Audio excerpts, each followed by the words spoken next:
বাড়িতে ঝুলন উপলক্ষে আজকে বানাবো হালুয়া, সুজির হালুয়া।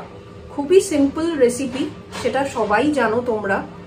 তো আজকে আমার চ্যানেলে থাকবে সুজির হালুয়া। আর সুজির হালুয়া বানাতে লাগবে সুজি, দুধ, চিনি, মৌরি, কিশমিশ, কাজু বাদাম চাইলে দিতে পারো, আমরা দেবো আমন্ডস, আর ঘি। এই হচ্ছে ingredients, as simple as that.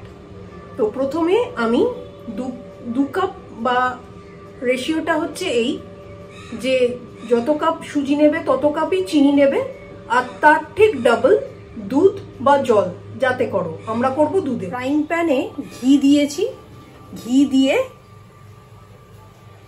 200 গ্রাম মতো সুজি ঢেলে অল্প আঁচে ফ্রাই করে নিচ্ছি সুজিটা। এরপর একে একে বাকি ইনগ্রিডিয়েন্টস গুলো দিয়ে দেবো।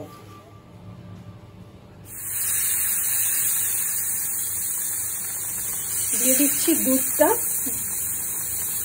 ডাবল দুধ,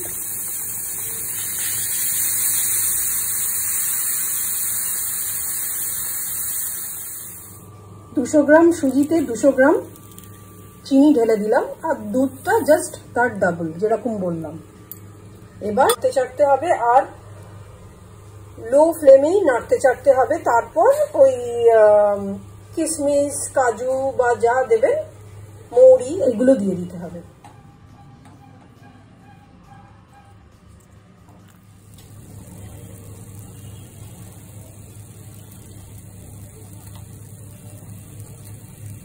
আমন্ড, ছোট এলাচ, কিশমিশ দিয়ে দেওয়া হয়েছে। এবার শুধু নেড়ে দেওয়া। চিনি অলরেডি দিয়ে দিয়েছি, তোমরা দেখে নিয়েছো। এবার নাড়া আর একটু ঠান্ডা হতে দেওয়া, ব্যাস, তাহলেই রেডি সুজির হালুয়া।